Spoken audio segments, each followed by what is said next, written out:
Thank you so much, Cody, for that wonderful introduction. I don't think that I really deserved, but I'll take it. All right, again, I'm Dee Brown. I am a TV personality based here in Houston and producer. Our panelists are walking out right now, and as soon as they get seated, we are going to have each of them to introduce themselves for this wonderful, amazing panel. We have some great information to get into for today. So if each one of our panelists could please introduce yourself, your role, and the company that you represent. Good afternoon, Selena Young, Head of HR Business Partnering for Seadrill.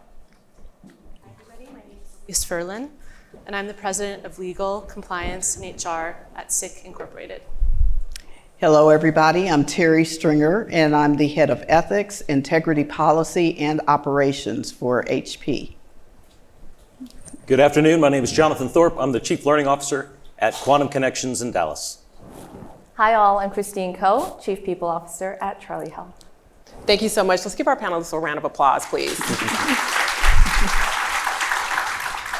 So we're just going to get right into it. The connection solution, bringing workers together for well-being and innovation in the workplace. Now, as I was doing a little research just preparing for this panel, I was really alarmed at some of the data that I found online at the U.S. Department of Health and Human Services. And I just want to read some of that to you guys. 76% of U.S. workers reported at least one symptom of a mental health condition. 84% said their workplace conditions had contributed to at least one mental health challenge. And 81% of workers reported that they will be looking for workplaces that support mental health in the future. Now, I gotta say, this wasn't very encouraging reading these numbers. I think it's alarming, and it speaks volumes for the actual state of work environments on today. So I took it a step further before we get into it, and I actually reached out to some close friends and acquaintances that work in upper level positions to kind of get some descriptive words of what they're experiencing right now in the workplace. So these are some phrases and words that were actually sent back to me. Not too good, but here we go. Disturbed, isolated, ostracized, days of crying at work, undervalued, overworked, overlooked, unsustainable, draining, overwhelmed, dealing with the rigor of work with expectations that are taking a toll. So we're just going to get right into it. Actually, Jonathan, I want to start with you. Simply put, how did we get here? That's a great question. I don't know if that was the motivational part of this talk that you gave about today's workforce, but it's tough, and you guys know that. Probably nobody better than you.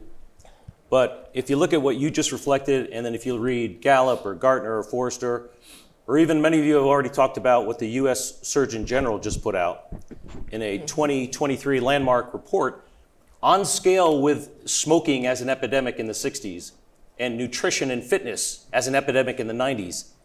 He's now said that loneliness and isolation is today's national epidemic on that scale. And he said it's equivalent to the health effects of smoking 15 cigarettes a day. If you think about that, that's real, and it affects people at home and it affects people at work too. So I think it's pretty plainly obvious to see that today's workplace is suffering, and we've come together to talk about solutions. I think this is where it starts. We become aware of the solutions and we talk about programs and initiatives to target both well-being and innovation. But I'm excited to hear what the panel has to say as well. It is a national epidemic.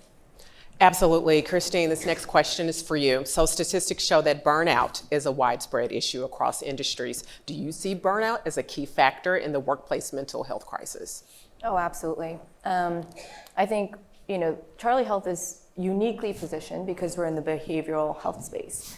And so what that means is burnout risk, of course, but with then 90%, close to 90% of our population being clinicians and dealing with high-need clients who are coming to us at times of crisis, means that we need to take a much more active approach as it relates to preventative care. So what does that actually mean for us is prioritizing how we get the data to make informed decisions at the right time so that we're not too late and reactive to that measure, right? I think we talked a lot about sort of proactiveness, the intro happened to be about being proactive versus reactive. I think that's exactly where we are, and it's all about what are the data points that we're collecting in order for us to make those informed decisions and get an early read and detect when those burnout rates are going to be and make sure that we're intervening at the right time. So we are here. So it's more of the now what? We have to talk solutions. Terry, I'm going to come to you next. So I know that company values and employee well-being are very important at your company, HP. Talk a little bit about how your ethics ambassador program, which I know it's a pilot right now, but how is it going to foster trust, a safe place and space, and connection among employees? Oh, such a good question, and it's the reason why we decided to pilot this program.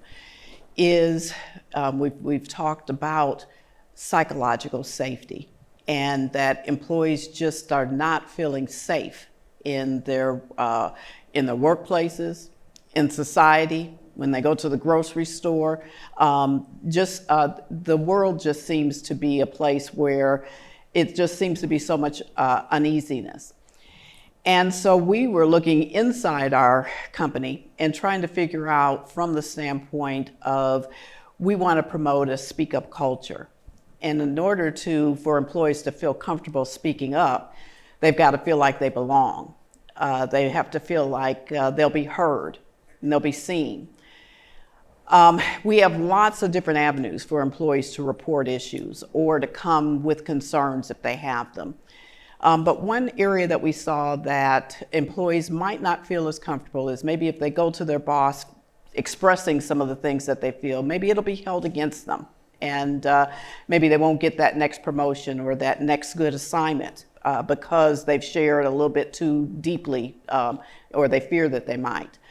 Maybe they won't go to the HR department because they aren't sure if they will get the information back to their boss. Or they won't come to us in ethics and compliance or legal because they're not really sure what we do, and are they going to go to jail for whatever they tell us? And so we decided that what they needed was to be able to talk to a peer. Somebody that they can relate to, that they see every day, that they trust, that they know that if they share something with them, they will be able to help direct them to those resources. And of course, we wanted to have that connection for them to be able to connect to us. And so that's why we decided to start this program. And I can tell you that it has really reaped in dividends where we have placed it, where employees are starting to notice the program and to feel that they have a place to go where they can be seen and heard. Okay, Selena, so just like pretty much everyone's company up here, well-being is a huge focus of your company as well. How is the company utilizing AI to enhance overall well-being in the workplace? AI was a tool that was very important to Seadrill to utilize in our population for wellness, as a majority of our employees are offshore. And when you talk about the feeling of isolation and loneliness, being on a rig for months on end, away from your loved ones, disconnected from the everyday world is very challenging. So we knew that we needed to have a platform that was going to be at the fingertips of our team members, that was going to be personalized in real time. So over quite a long period of time of us looking through the vast number of resources and platforms that are available, we chose to go with one that is AI-based, and it sends nudges, very simple nudges throughout the day that is tailored to that person's role. And it's also watching data of how those individuals are interacting with their day. How long are they on those computers? How quickly are they responding to emails? Are they people leaders? And then they are configuring these nudges to our team members, proposing ways that they can alter their thoughts or their behaviors that will then make change and change the culture.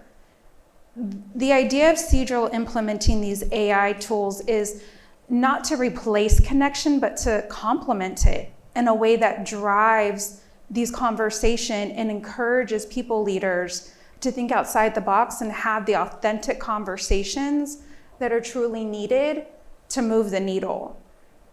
And as the leaders that we are for human resources and in the various roles that we play, it really does start and end with us, and how much are we owning it and modeling these behavior changes that we are proposed with every day. Thank you. Elise, now I know that with SICK, you work to extend the mental health resources beyond just the employees, but also to the families. How does this impact the overall well-being and workplace performance, extending it to your entire family, essentially? Yeah, exactly. So we're actually a sensor technology company, and the name SICK is our founder's name, so we're not a healthcare company. But we do differentiate ourselves in the market through our healthcare offering. I mean, for us, that's really part of the whole human well-employee model. And so I would say it's been about 3 years where we've offered complementary mental health services, not just to the employee, but to their immediate family. And we've just seen incredible dividends from that effort. Employees have reported a huge amount of satisfaction, and I can't attribute it all to this, but we've actually noticed fewer ER events, so fewer employee relations events, more loyalty. So I can't attribute it all to that, but I feel at peace that it was a really good investment. Thank you. So this next question is actually directed to everyone here on the panel. I want to start with Christine, but from your perspective, does the framework of the mental health solutions that you're implementing within your companies take workplace culture into account? You know, some of those words that I kind of read off at the beginning really describe what some employees are really experiencing. Are these initiatives in place to improve? You know, will they be a part of the approach of what you want to consider? You want to look at the culture and then make modifications to support those employees to feel safe? So the answer is yes. I think there are a couple different ways to think about this. In the behavioral health world, there's the overarching burnout issues that we are dealing with.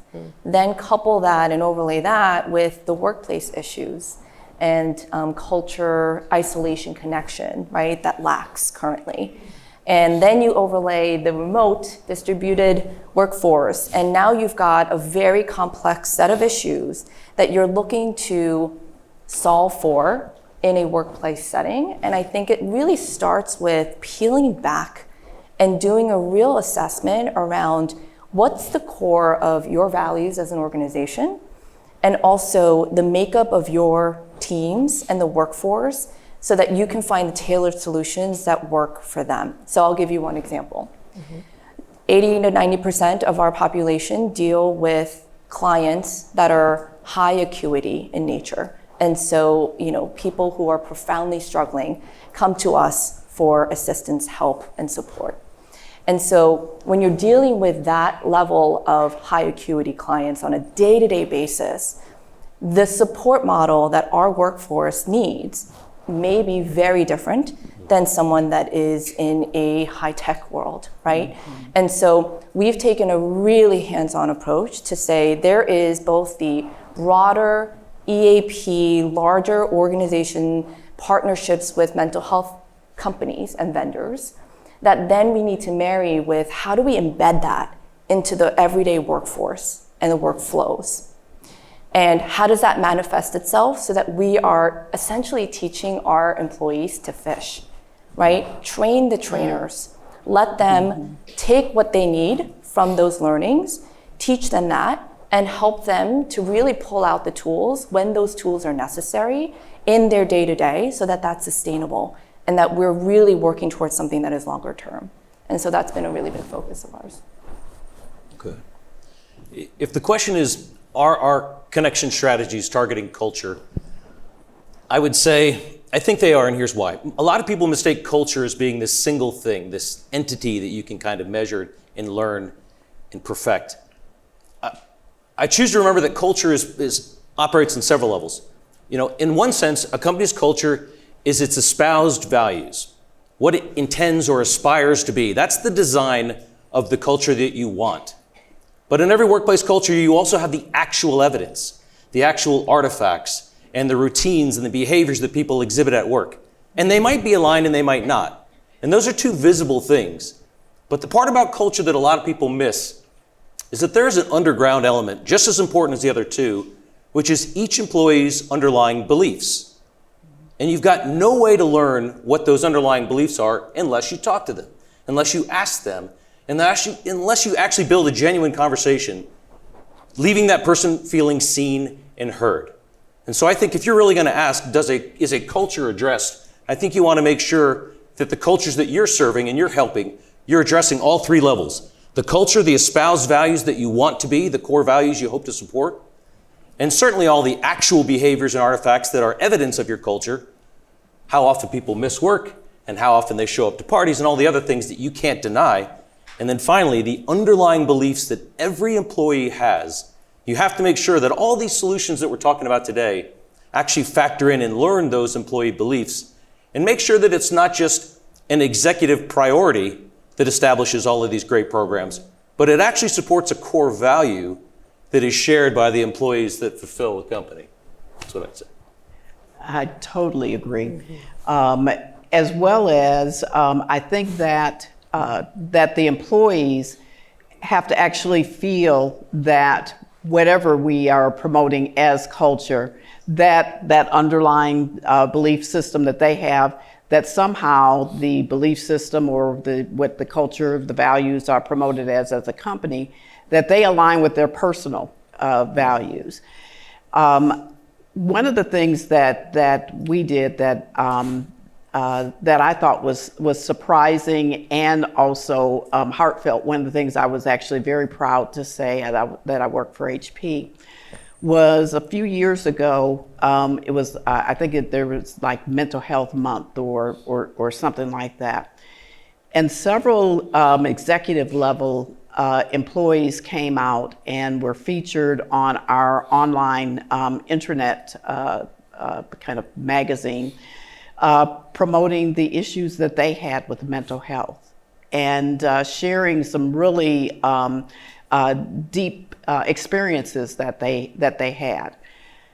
You would not believe how that caused lots of conversations to start around the company, and then also the search for the resources that were available.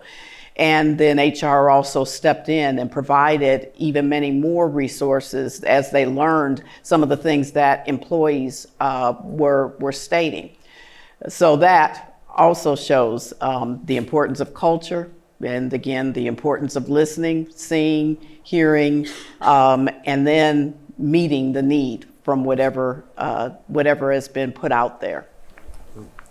You know, I might add that, you know, we talk about mental health, and I think most of us in the room have maybe a more mature concept of it, but it's still oftentimes seen as a taboo topic. And so I love what you've just shared. And I mean, mental health crises affect more Americans than cardiovascular issues and respiratory issues combined. So it is one of the most prevalent health crises of our time. And I'm really pleased to hear that leading organizations are thinking about it in a more concerted effort and placing those resources there. I think one thing I'd like to add on the culture to conversation, kind of your opening topic, Dee, about how employees are feeling, is to me, there's so much I hear there in a loss of respect and dignity, you know, and that might be, you could categorize that as a mental health issue, or that you could categorize that, probably I would categorize that more as a culture issue, and looking at whether or not your leadership is really espousing your culture and your values. So, you know, I believe it's very important to have, you know, in some instances, sort of a grassroots approach to your culture and making sure that it's well received and marketed. But one thing that I really take pride in is that we do not tolerate high performers that don't fit our culture. You know, those two words actually are not synonymous. And I think that differentiates a company. And I came out of nonprofit work into a for-profit company, and I felt it was a natural fit and transition because I knew that we would uphold those values through accountability. And I think that's one form of it. Thank you, Lise. As you mentioned, leaders have such an impact on culture. When I think about culture, I think it is defined as what is supported, what is rewarded, and what is tolerated. And that is in any dynamic. That's in an organization, that's in a family. So when we, as leaders, tell our team members, tell our organizations, yes, you have these benefits and we want you to use your time off, but then on the same page demand 60 hours and are not modeling ourselves of utilizing paid time off or vacation, there's a disconnect. And we are not authentically living and portraying what we want our culture to be. So as the leaders, we first need to stop and ask ourselves, am I being critical with this thought, or am I using my critical thinking? Because one is easily judging and the other one is turning within. And the sooner that we turn within and allow ourselves to have those vulnerable conversations with our team members, where we're pushing aside the work and we're sincerely asking, who are you? What do you need from me? That is when we actually move the needle. Mm-hmm. And it's interesting because we actually have a section to talk about leadership and management. And before I actually go to the next section, I want to circle back with Elise on your comment. What's interesting is that even when I reached out to these individuals, I mean, they have really amazing positions. You're talking about the pharmaceutical industry, you're talking about network television, we're talking about educators like principals. And what's interesting is that I know them and I had no idea that this was going on with them. They had never expressed it. You know, when you pick up the phone, it's like, hey, how are you? How's your day? Oh, everything's great. The kids are wonderful. The husband's fine. Had no idea. And it's almost like they're silently suffering. And they're high performers. They get along with everyone. They always have a smile on their face. They're on time. They show up. They get promotions. They're moving up the ladder. And I'm like, you know, these are your feelings? Is that typical? Like, it's almost like they're going under the radar and they're not even noticed. And it's like, you don't notice them until you really see that it's a problem, but they're really carrying and hiding this problem. Yeah, I mean, I think it's a compliment to you that you got those comments and pulled that out of them, you know, your character. And I think one of the biggest things that we can do is have effective employee listening. So you're listening as a friend or a colleague or whatever it might be. And I know we only have so many resources to invest in, but I think a good employee listening tool is very important. A good anonymous, robust, repeatable employee listening tool. Because if you have that, I do think you'll start hearing some of those comments and you'll be able to kind of benchmark your progress against hopefully your investment in time in trying to alleviate them. But yeah, that's harrowing. I mean, I think many of us know that we're still kind of finding our way in a post-COVID society, in a highly social media, you know, artificial society, and I don't have all the solutions, but I think employee listening is a cornerstone. So now that we're kind of leaning more into like the employee aspect of things, I want to circle back with Christine and Jonathan for this next question. How does your company gather employee input and like feedback to ensure that the solutions that you're implementing are effective and that they are actually addressing their needs and contributing to like a healthier work environment? So beyond we do quarterly pulse surveys. That's at the organization-wide level. But of course, that gives you very high-level data, right? Once we gather that data, it's about then doing a deep dive. With each team, each workforce, we have a very diverse set of workforces, some hourly, some salaried, some healthcare, client-facing, others not so much, corporate, right? And so really understanding the unique needs of each of those teams require us to do a lot of that work. So building that trust that you talked about is hugely important. That's foundational. If we don't have that trust, then here comes HR coming and having a conversation. Oh boy, where is this information going, right? And so really building that foundation and trust and saying, hey, we want to hear from you because what you tell us matters. And what we do with that information is solely to make sure that we are prioritizing and investing our initiatives and efforts in the right place. That's going to have the biggest and highest impact and reward for you. And I think when we do that exercise, you realize that there are different findings and different needs that come from anywhere and everywhere. And once we gather that data, it's now about solutioning and it's about transparency. Sharing back that data, sharing the results. Here's what we heard from you.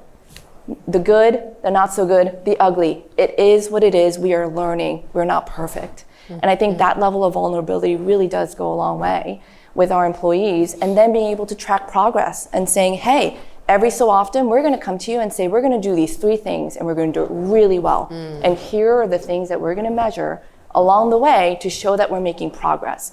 And if we fall flat, and if we find out that this is not working, we're going to pivot really quickly to make sure that we find the right solution. And you're going to be there throughout the entire ride, and we're going to join you in that journey. And I think that really helps ultimately to build that bond and that trust, and having them part of the solution, really.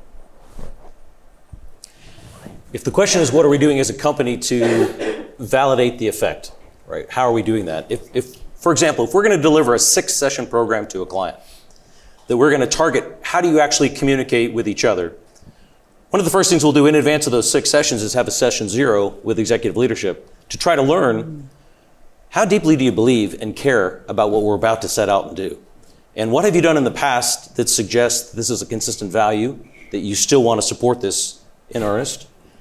And also on the tail end, of course, do all of the post-event metrics to kind of survey feedback and see what the experience was.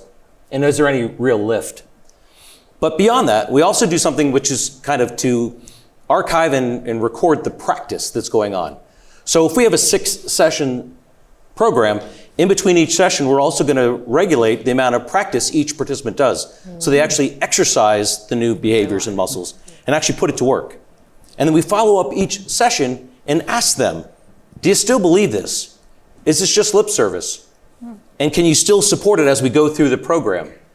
So we train the ideas, we practice the ideas, but we also measure them. And on a dashboard, we actually digitize their participation so we can actually correlate what you're telling us and what you're actually doing. So, I mean, I think you have to be paying attention on a couple levels to make sure that the employees still believe in what you're doing. So Terry and Elise and Selena, this question is for you, Terry. I know that you guys, you have this pilot program that's in place right now. And I would like for each of you just to kind of discuss, how do you measure if your solutions are working? I mean, this is a pilot program and it's going to determine if this is something that's going to be permanent, right? Mm-hmm. So what are you using to kind of measure, like, is this working? A couple of different things. First of all, we have a report that we have each of the ethics ambassadors fill out of their activities and their interactions every quarter. And we take a really close look at that, first of all, just to see what it is that because this is a pilot. So we're not only looking at what we need to do for the employees and incorporate into the program for them, but also what do we need to do for the ambassadors? What type of training do we need to do for them? As well as we have kind of sold this program as it's an opportunity for them to, maybe get a little bit more exposure throughout the company. So we also want to hear that. But then also the underlying reason that we have the program in place in the first place, we also just completed a survey. It was called an ethical culture perception assessment. Say that fast. Where we surveyed a sample set of our employees, about 15,000 of them, to answer several questions about our ethics program, about how they feel safe, about psychological safety, about organizational justice. And all of those things, so that we can then take a look at that and see, okay, are we hitting the mark? Are we missing it? And where might we have different sets of different things going on? And then in addition to that, we also have an engagement survey that our HR organization actually promotes every year, the Voice of the Employee survey. And we include some questions in there where we also ask things about pressure, whether they feel comfortable speaking up without fearing retaliation. Do they feel that their leaders are ethical leaders? So I would say those are some of the things that we do. You know, how many of you have heard of OKRs? I wonder if that's something, yeah, right? That's kind of become on vogue, right? And I work for a German company, an engineering company, so we're not going to turn down a good process. So we've implemented OKRs in addition to a lot of what Terry mentioned. You know, the employee listening, we have, you know, sometimes we'll assemble a focus group to make sure that topics that might, to us, seem qualitative and not quantitative are reaching the right depth of the organization, are understood, have the right degree of connectivity to the organization. So I guess to answer your question, short, outcomes and key results have been a helpful tool for us. Hopefully not too annoying for most of the room, but I think in balance they can be used well. So it really does come down to the data for us. The data is what gets me the budget to buy it again. So I rely very heavily on it, as I'm sure you all may relate as HR leaders. For us, beyond a lot of the examples that the panelists already shared, another way that we track the metrics and the utilization is through stay interviews. And I have found those to usually be one of the most instrumental ways of really understanding how we have impacted the culture and made a change for the employees. Having these open-ended discussions and questions that really just can take on a life of their own and bring us the knowledge that we've been craving and needing from our team members of what is landing with them and what is it they need more of, and just simply making that time to have those one-on-one conversations. Thank you. Elise, this next question is for you. Now, we've already identified that there is this heightened sense of awareness of anxiety and disconnect in the workplace. Like, that is totally understood. But talk a little bit about your company's ERG and how they ensure that it's more than just performative groups, but instead it's part of the company culture and innovation. Well, one of the reasons I feel strongly that it's not performative is it is grassroots. So we provide any interested party who'd like to form an ERG, you know, with the guidelines, with sponsorship, with budget, but ultimately they're self-formed and self-led groups with sponsorship from leadership. And I think that you know, there are trade-offs with that. You know, of course, you might not be able to achieve every driving goal that you have for the organization when it's self-driven in that form, but I've been really pleased, and we've been really pleased with the output and the outcome. And I think that does mean that we do bring some of the other topics into more of a centralized fashion to the HR organization, but that has worked for us. And Jonathan, how do ERGs contribute to building a comprehensive solution for workplace culture, and what role do they play in supporting mental health initiatives? I don't know if I'll answer your question, but I'll comment on ERGs, right? And these groups that are offered as a solution or resource for your population, I think they're fantastic, but so many of the things that I've heard today to join an ERG, to encourage management teams to care more, listen more, delegate more, pay closer attention to performance. All of these things are really effects. And we're actually telling people to install effects without enough resolution on how to deliver the effects. Right? What is the actual process to deliver all of those wonderful outcomes? The outcomes are real, and so are ERGs. But I think what I would encourage us all to do is, in the space of asking the question, how do I deliver this? Don't assume that your culture already has psychological safety, right? We've talked about it a lot, and this is the 10th anniversary of the Project Aristotle, so it's kind of fitting. But you gotta appreciate, Google wanted to find out anything other than what they found out. They're a data company, and so they poured, $10 to $50 million into this research. 35,000 employees indirectly participate. And they were hoping to find that there was one Ivy League hero demographic that they could hire in number to go ahead and fill out and make their teams the most effective teams possible. And yet they didn't find that. They found that it was impact and meaning and reliability and dependability and structure. All right, those are the number 5 through 2. Psychological safety was the number one issue. We've talked about it. But don't assume that your organization has it. How do you know if you have it or not? Certainly pay attention to the employee opinion surveys, but you have to build these dialogues with people. They're not monologues. You can't sit there and tell people we want all of these effects. You have to ask, are we achieving these effects? And would another ERG deliver that? Or does that just look like our agenda? and not something that the employee force wants to receive? Maybe an indirect answer. Totally fine. It's a good answer.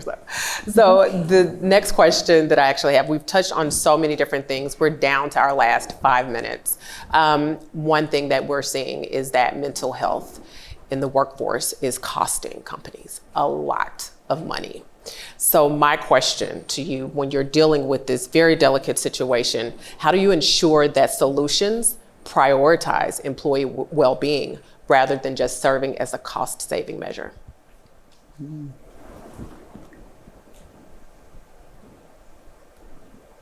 Silence.